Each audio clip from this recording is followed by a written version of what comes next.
My name is Michael Tsai, and I actually came from a video game background. For the last how many years, I've been buried my head really deep in headshots, zombie mode, deathmatch, hero skins, and all these kind of things. So it's quite refreshing for me to hear about earned media, influencer marketing, EMV, metrics, index, and all these great marketing jargons. And I think this panel will actually help bring both worlds together because I think most of the people in the room are from a brand marketing perspective. So we're not going to talk a lot about the publisher perspectives, the endemic part of the business. We're talking more about what does this mean for the marketers and the brands.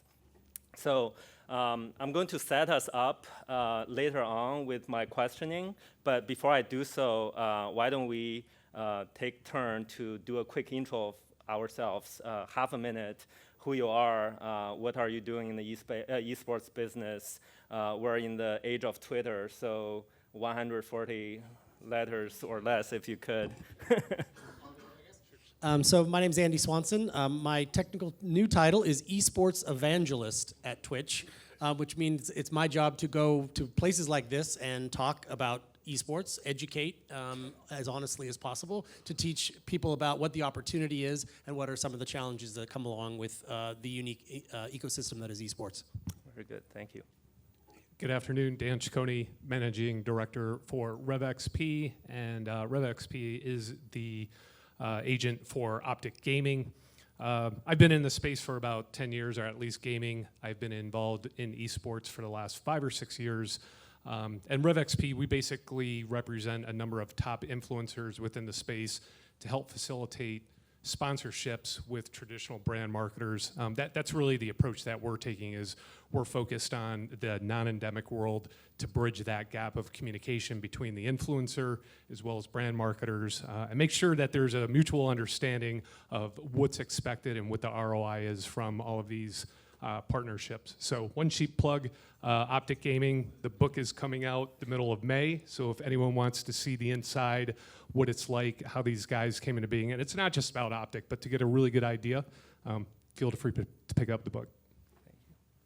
Hi, I'm Rahul Sood, and many years ago I started the world's first PC gaming company. It was called Voodoo. It was a high-end PC manufacturer. We ended up selling it to HP.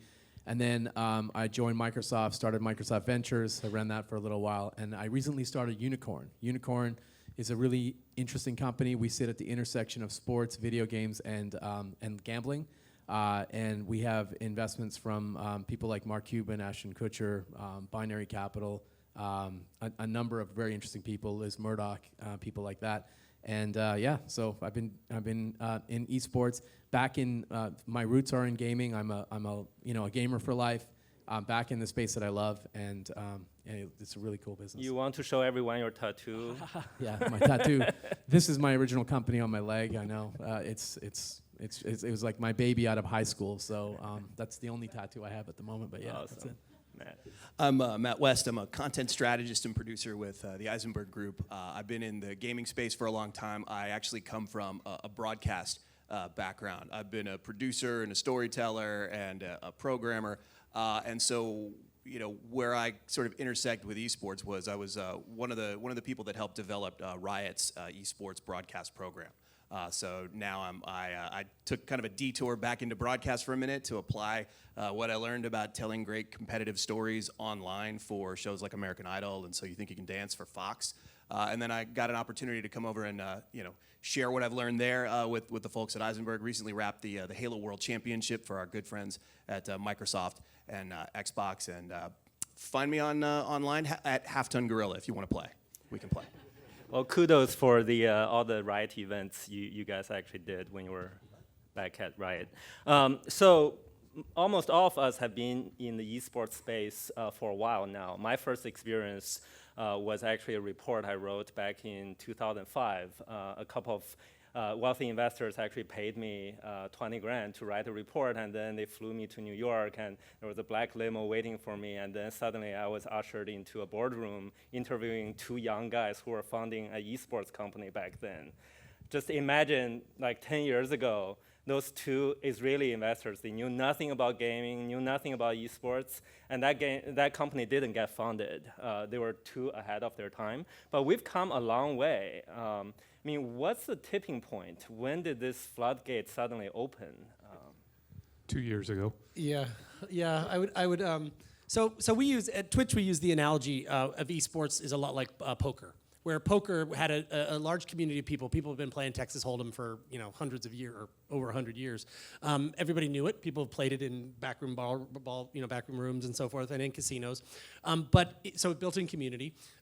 They created a technology, the Pocket Cam, that allowed people to watch poker from the outside and make the game interesting. So a technological change. And then distribution. So we started to see, with the Pocket Cam, ESPN and Fox Sports started to broadcast poker. So with esports, esports have been popular for years and years and years. You talk to Mike, and some of you guys have been around for 10 plus years in the esports space. So it's been existing. It was the existence that the developers created a spectator mode in the games that made it interesting for people not playing the game to watch it. And then this little thing called Justin TV, which is what Twitch came out of, created an opportunity where these matches could be broadcast globally, digitally, all across the world. So the matches now had viewership. So if you take the poker analogy and apply it to esports, it's very similar, and that, again, probably 2.5 years ago is where it really took off. Yeah, I mean, it was the advent of not just having the platforms, but the fact that you could sit and drop into anybody's game and watch anything. So you actually created a habit of viewership, just people watching. So when you take that notion and the ability of anybody to plug in to any player or anybody who's streaming online, and then you have the competitive tournament operators who are creating events and producing shows, the ESLs of the world, MLG, being able to sort of capture that audience and bring them in, it creates a swelling effect. Yeah, I was just going to say that, one of the most interesting things about esports is, imagine if you're a basketball fan or a football fan, if you could watch Russell Wilson practice for 6 hours privately at home and then go pick up a football and play. That's what you're doing with esports. You're watching your favorite, player in the world practice at home and their game. That's what your kids are doing in their rooms for hours at a time. They're watching their favorite players play, and then they go and play the game. It's crazy. Yeah, and the player may actually invite them to play, right? Like, when was the last time that Kobe Bryant said, "Hey, I'm going to be down at the Y. Who wants to meet me?" And throw the, right? Tom Brady doesn't say, "I'm going down to the field and I'm going to throw the football around." But the way these pro players engage their fans is by actually inviting them from time to time to get online and play. So a personal frustration for me is that the audience is already there. The audience is already mainstream. It's just now mainstream media. So it feels up. like we already had the pent-up demand, and the audience, it's really just the infrastructure and the right type of games that kind of took this mainstream. Oh, thank you. Thank you, Siri. Could you Do clarify you need us to that for repeat us? it? Yeah. So we saw some numbers from Mike earlier. It is huge, right? 100+ million, and the Chinese government said just in China there are more than 100 million esports fans, and more than 200, 300 million US dollars in revenue, depending on who you listen to. But where is the money coming from right now? Who are leading the investment into the space from a brand perspective? Sure. So I do want to take this moment, and if it's okay with you guys, because my particular position on this is yes, those numbers that Mike quoted, and I think Mike and MLG has done an excellent job, and they're partners with us on Twitch. But it is also important to understand that when you see an aggregate number of esports, whether it be revenue or whether it be viewership, what you're really talking about is that being spread across multiple games, right? And when we talk multiple, I would say we're at 10 games that consider themselves esports that have competitive sporting analysis or games in tournaments. And 10 more waiting in the wings. Yeah, and the gold rush is coming as far as from a publisher perspective. So you really need to understand that big number is broken down by game, whether that's League of Legends, Hearthstone, Dota, StarCraft, Halo, Call of Duty, Counter-Strike, all of those different things. So that's really important, that the apples to apples would actually be all sports against all esports, or NBA versus League of Legends would be fair consumption for that perspective. So right now what we're seeing from a brand perspective, and you can probably speak to this from a team sponsorship perspective, and you noticed it on all the jerseys of the guys on the thing, is the endemic businesses. So the people that have supported esports through the years are the ones that actually are involved in the actual game itself. So things like Alienware, Voodoo would have been a big one back in the day at the time. Monitors, headsets, Turtle Beach, keyboards, mice, Razer, those guys have been a part of it. If you looked at the back of their jerseys, they were almost exclusively endemic. And that's what's really powered it over the last bit, although you can talk a little bit about recently what's happened with Optic and a couple of big brands that have come in. Yeah, thanks. Appreciate the plug there. Yeah, with Optic Gaming in particular, RevXP facilitated the relationship with Pepsi. I don't think it was a real big surprise to anyone that Pepsi would get involved with esports. The real big story there was that they launched a brand new product called Brisk Mate on the backs of an esports team. So that was a big story in and of itself. And then this past week on Monday, we actually announced the partnership with Turtle Wax, which I am very, very proud of, just very much because of the fact that I don't think anyone in this room ever would have guessed that Turtle Wax would be one of the first non-endemics to step into the space. It surprised me. So, well, congrats. And the one thing that I would say, though, is I really applaud these brands because they are working with us to back away from some of those traditional metrics that everyone in this room is held to, and they're providing somewhat of a creative latitude to approach the space differently than they do traditional marketing. Yeah, it's the brands that are willing to take risk, right? I mean, I think Brisk and their tea and Turtle Wax. I mean, I think you mentioned PepsiCo, but yeah, it's obviously a sub-brand. This isn't Pepsi or Diet Pepsi yet, but it is starting to see the major consumer brands be interested in this space from a team level. From a Twitch perspective, we had General Mills and Totino's Pizza Rolls has been a big part of esports over the last 6 months and are coming on for a second season.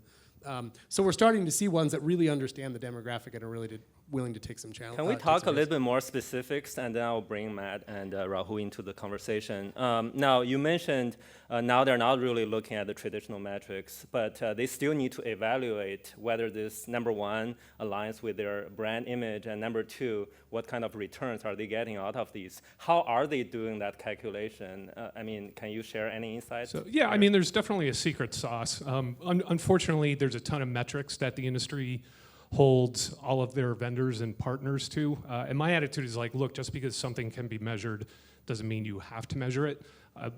I feel like the industry as a whole has gotten kind of away from that visceral approach, like, hey, does it just feel right? So we understand that there are traditional metrics that need to be accountable or need to be folded into the space, but simultaneously, what Andy had just mentioned is when we have that kind of creative latitude, we are now starting to explore what does the social currency look like, right? Like, how do we start to redefine how you actually evaluate the success of a program? And there are a lot of social functionalities behind this, which you don't necessarily have to measure within the traditional sense, but it absolutely has an impact on your ROI, and it's something you can see almost immediately, which we have seen. And that's going to change from conversation to conversation, Right. Because depending on the publisher or the platform or the sponsor or the viewing platform or the partners, everybody's going to have a different view of what is important to them in terms of their KPIs and what their ROI is.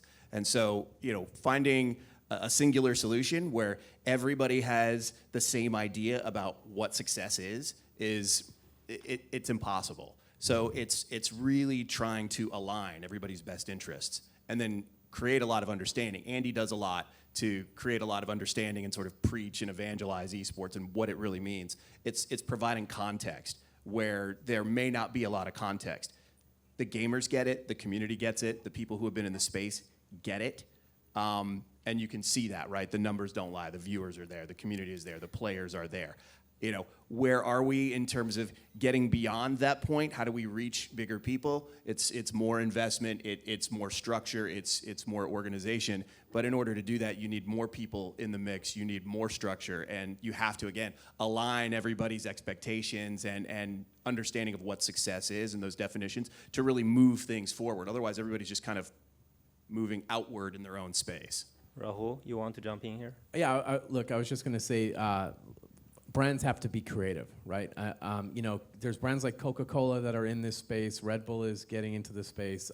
You know, there's a player in South Korea that has 2 shoe sponsors. You know, when have you ever heard that before? You know, so there are brands in the space, and they just have to be creative. You have to think really creatively about social integration and how are you going to leverage the social platform for which these people, you know, their audiences are, right? They don't watch TV.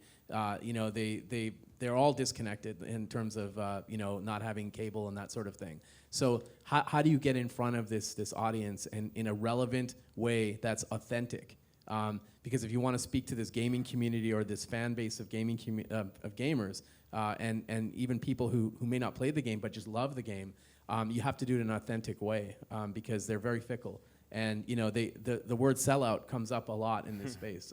So you know, brands have to be super authentic. They have to do it in a really, really relevant way in this space. And what you can't do is just say I want to market to esports. I mean it's just too generic. I mean, esports as an entity would be like I want to touch sports consumers, or I want to hit people that have mobile phones. I'll give you one quick example. There's a company called Gunnar Optics, started by a lady named Jennifer Mickelson, unbelievable entrepreneur. Anyways. Jennifer created these glasses for people who use computers, right? They have the yellow sort of tint on them. And you know, other than Luxottica, who basically owns the entire optic industry, you know, they own Oakley, they own everybody. They don't own Gunnar. Gunnar is like an independent brand. It's crazy. And these guys started off by making these computer glasses. Then they went in and said, hey, you know, we're doing computer stuff. Why don't we get into, you know, esports and start to work with some of these you know, gamers, these pro gamers, and do an ad campaign around these pro gamers. And what they did was they went in with a very creative way to say, look, we're going to build your brand for you. We're going to put you on, you know, in a magazine and have your picture there and that sort of thing. And these gamers loved it. And they became like the biggest brand in this space. You know, anybody who plays a lot of these games, they love Gunnar Optics, and you know, Gunnar has sort of built their brand on that. And you know, who knows what will happen in the future, but I think that was a really, really great marketing campaign. Yeah, we addressed a few things that the brands and the marketers need to know, including authenticity and don't look at traditional metrics. Do we have any other recommendations to brands who are kind of new to the space? Well, I'd say communities within esports vary. So your Counter-Strike community, Mike was showing us a lot of Counter-Strike. So that community varies from the Super Smash Brother competitive community that varies from the Hearthstone community, much like you would find the NHL audience is going to differ from the NBA audience. And what it is that you're trying to reach, the demographic that you're trying to reach, the level of penetration with the budget that you have is also important. You know, not everybody can afford to be an NFL sponsor, so they might try alternative leagues to work on. And so understanding the game itself, and then there's some content. I mean, you guys saw Counter-Strike is a first-person shooter that is you know, soldiers versus terrorists is what the game's based on, and there's, you know, it's an M-rated title with blood. If your brand is not okay with that and being associated with that, that's going to be something important that you're going to want to know, and you're going to want to look for titles in communities that might be a little bit more brand similar. But for many people, that is a perfectly great opportunity with a huge audience. So again, understanding those nuances is going to be important. Yeah, and where your influence is going to be as a brand too. And you know, a lot of times, especially coming from the broadcast side, there's always that sponsored content. There's that branded initiative. We see it all over digital, right? And there's a very close relationship between content creators and brands in the space, and you're very well aware of the relationship. And certainly with influencer marketing, you know, brands are maybe a half step removed from what that content is. It's a little bit more akin to that. It's understanding that, you know, the way that your brand is perceived within the space may not be entirely against your defined brand image. So, you know, have, again, the creativity and the sort of foresight and the bravery to say, okay, we're looking at something different. Maybe there's a different way to approach this, or maybe you shouldn't be there at all. Maybe it's not the space for you. You know, maybe if you are, you know, a feminine forward fashion line, you should not be advertising on NFL Sunday. Same kind of thing. Is it the space Isn't for there you? Candy Crush tournaments going on as well? Yeah. Yeah, you know, on that point though, you know, the point of suggestions to you and how you learn more about the space. Look, there's no better way to learn than just get involved with your kids and get into their world.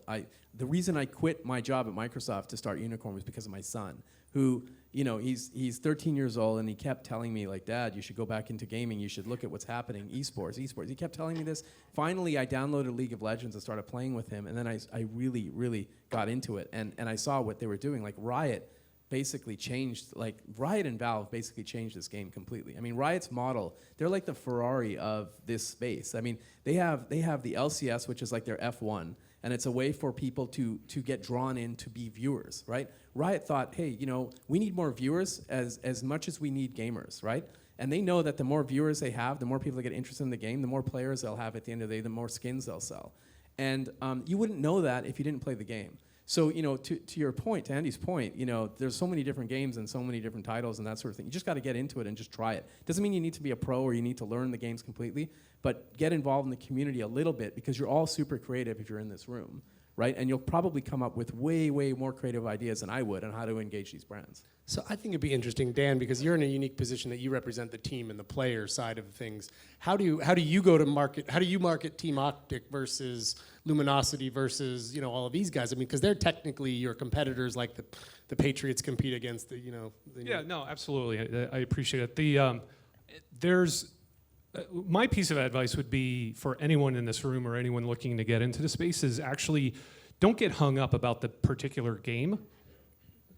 It's really the lifestyle of these guys, right? Whether it's individuals or the community, it's the lifestyle aspect that's very appealing for a brand marketer. So for us, we actually see, to Andy's point earlier, like there are definitely subcultures within esports, and where does your brand align?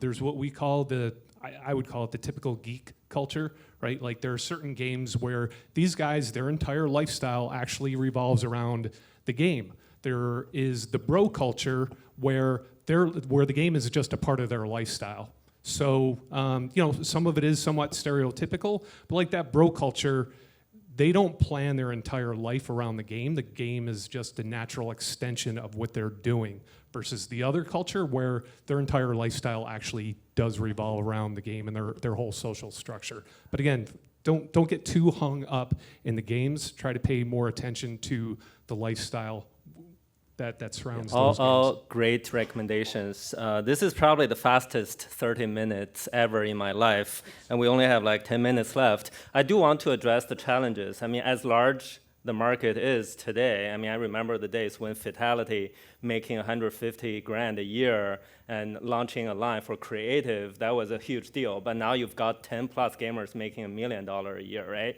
But we still have a lot of challenges, right? I mean, what are some of the key challenges that are facing the industry? Well, I'll tell you, one of the biggest challenges is actually unregulated underage gambling. And I'm not talking about what we do, which is, you know, no, really, what we do is licensed sports betting in markets where we're allowed to do so, right?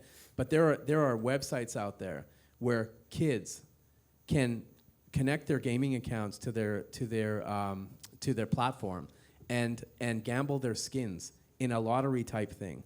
And by the way, this happens all the time. Like tens of millions of dollars are being gambled every day, and it's being streamed. Unfortunately, it's being streamed, right? And so you can go and you can search CS:GO betting skins and watch as these kids are betting tens of thousands of dollars. And by the way, there's 13-year-olds, there's 18-year-olds. I mean, there are kids doing this, and it's completely unregulated and not watched. The fact that this space isn't being watched is scary to me, and this is one of the reasons that my company exists, is to bring light to that, right? So gambling is a huge problem, but I think it's really just sort of regulation on this space. It has to happen. Andy? I think yeah. I mean, I think we will all agree that esports, you know, there's no players unions yet. There is no team ownership co-ops. There's not a regulatory body that looks out over this like Major League Baseball and the NFL and those things. That is a natural progression. I know Mike skipped through a slide and I saw it and I was like, oh, he's going to talk about that stuff. And unfortunately, his time ran out. But you know, we do need structure. We do need organization. We do need leagues to start. You know, brands need to understand when the draft is and when preseason starts and when regular season starts and when the playoffs are and where the Super Bowl is and that type of thing in order to plan their support around it. So I think that needs to occur all the way from the top all the way down. Secondly is the business model of esports is very different. One of the slides that Mike showed about the ARPU, with traditional sports, a lot of it is based on broadcast rights. So money that's paid to the leagues by Fox and ESPN to broadcast the content. Where for many of these leagues, the publishers actually make money, as you guys mentioned, by playing the game and buying in-game items. And whether it's a $60 box like Madden or Call of Duty, or a free-to-play like League of Legends or Dota, the core driving revenue philosophy behind esports currently is that the game publishers who own that IP make money by more people watching it and playing it, which is why the broadcast rights and the sponsorship side of things is not as mature as we might see it. So it's coming along And the a little market bit. is incredibly fragmented with the 10 games you mentioned, so many teams, so many leagues around the world. And what's your jumping on point? So for Yeah. me, it's Like, who always do you all about talk to? context, right? It's how do you get in? Like, what sport do I look at? What game do I look at? And then how do I understand what's happening on the screen? You know, if you look at the traditional sports industry where it's more mature, you know, you watch NFL, they tell you exactly what's happening. You don't have to know a whole lot about NFL to understand what's happening on the field because they will walk you through it. Esports, traditionally, up to this point, has played very much to its core. You play the game, you watch the game. How do you get beyond that? How do you bring in new viewers? How do you create understanding where there isn't understanding? If you can create that sort of understanding and open things up and welcome more people into the tent, then you sort of widen out the opportunity. Then you really start to see viewer growth. Then you can connect even more deeply to the sort of emotional storytelling. We saw Mike's team at MLG put together some great stuff. You know, you can connect to those things on an emotional level. That's great. That's hooking me in. But if you don't tell the rest of the story within the game or the presentation of the game or the presentation of the sport, you're going to dip right out, and you're not going to create a relationship with the game or a brand or anything around it, and they'll go find something else that's a little easier to understand. So can you create context? I think that's a huge open opportunity right now. It is interesting that the top 5 games are sort of the most hardcore. Right. And yet when what we look at is like, okay, how do we engage the masses? And for me, that's like games that people are familiar with, that they, you know, people understand Counter-Strike because it's shoot the bad guy. So things like Call of Duty, things like Madden and FIFA where you're actually simulating actual sports. Things like Rocket League where you're playing in a car. You're in a car and you're playing soccer in a rocket car, which is pretty accessible if anybody's seen it. Things like Street Fighter, what people have known for years from the arcade, that you understand is 2 guys fighting with a health bar. So creating content that's easily engaged is an area that I think we'll also see emerge. I know all of these companies are now looking at esports as a how do we do this? Rahul? Look, I when I go back to the point of being creative, right? If I was like the head of McDonald's, like if I was Ronald McDonald, I would look at a game. I don't think he's the head. far I don't away, think man. he is. Clown. I don't know. Maybe. Well, no, look, Hamburglar. I would look at a game like League of Legends, right? And you know, knowing that there's a character in the game who's a clown, his name is Shaco. And you know, look, as I mentioned, you have to be authentic and relevant in the space. I would go to Riot and say, hey, I'll give you $10 million if you create a Ronald McDonald Shaco, right?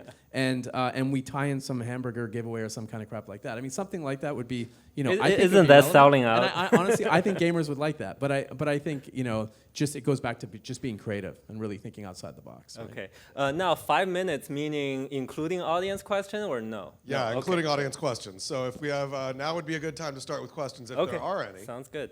Any questions from the audience? Yeah, right over here. A lot of great insights so far. And one key insight for the next speaker, don't touch this lamp. It's fucking hot. Go ahead. And streamed live. Safety first. Go ahead. The thing is now everyone's going to want to touch it. Sorry. Thank you very much, gentlemen, for sharing. That was very informative. I just had a question along the lines of everything that you spoke about were games that were all designed to either be played on a console or on PC. We did have somebody speak earlier on the growth of the mobile industry. How do you see mobile gaming playing a part in esports in general? Oh, that's a great Yeah, that's a good question. one. I was actually going to ask that question myself. Go ahead. It's a great one. So we've recently seen two entrants in esports mobile. One is Vainglory by Super Evil Megacorp, which is a tablet-based touch game. We recently announced our partnership with them, and they've had a league going, and now that's going into its third season. That's very popular. It's sort of a MOBA like League of Legends or Dota. But what we also saw this weekend, which any of you caught it, was the Clash Royale, the first Clash Royale. And if you guys really want to understand what could be the potential mobile future of esports, go download Clash Royale. It's from the makers of Clash of Clans, Supercell. And you understand the mechanics right away, and they were doing it, they did it out of Helsinki. And it's very, very compelling from an esports viewership perspective. So those are two really good examples of it. Yeah, I mean, it's a matter of mobile catching up, right? You know, when we talk about the console games or PC games, you're looking at fidelity, you're looking at a beautiful experience, you're looking at a rich, complex gaming thing. But mobile certainly catching up with Vainglory is a great example, right? I think the difference for them is there an easy mechanism for those games to appear on platforms like Twitch, where people can sort of watch their favorite players. We get back to the streaming thing. But mobile's catching up because the technology's there to support a really rich gaming experience. So it's not that far off. You have to mention Clash Royale, huh? I mean, before Clash Royale, my only esports viewing experience was for professional purposes. But after I started playing that game, I've watched a ton of video because it's embedded in the game itself. Are you playing it now? Are you? Oh my God. Yeah. Yeah. I mean, whenever I mention that name, I feel jet lagged because when I'm in China, being jet lagged, that's the time. Yeah, the way I spend my time. So, question over here. So a question for Andy at Twitch. In terms of the mainstreaming of esports, how much of your advertising revenue comes from endemic advertisers like PC game equipment, and how much from mainstream brands? So for esports specifically, or just Twitch in general? Either way. Okay. Well, if we go back to Twitch in general, we've been the Twitch Media Group has been in existence since May of 2013. The answer skews based on the year. So in 2014, a significant amount of it would have come from the game companies because they understood that this is where their communities were. This is where they could have a channel. This is where they could target their media to say, hey, look, I've got a first-person shooter coming up. I want my pre-roll or trailer to run in front of this, et cetera.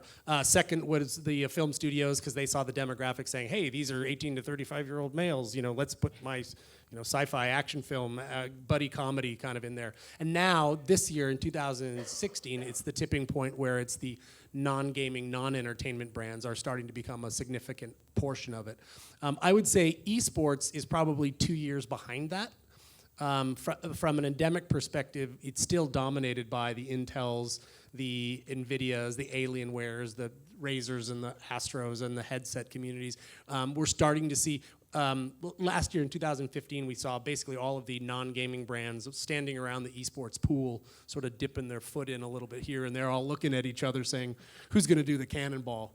Right, and so I think 2016 or 17 is when we'll really start to see that. I think things like Optic Gaming being sponsored by a Pepsi brand and by an auto brand is also a really good sign of these guys coming around. I also think the NBA is going to change it. Like I think you're going to see a lot more NBA people get involved in esports, buying teams, that sort of thing, and couple the NBA ownership with owning a team. It's going to make just a big impact. And Shaq is invested, I heard, as well. Yeah, in esports. yeah. Well, I think we have to wrap up. My gamer tag for Clash Royale is MYCAI, same with my Twitter handle. So thank you so much. Yeah, thank you. All right, everybody. That was a great panel. Thank you very much.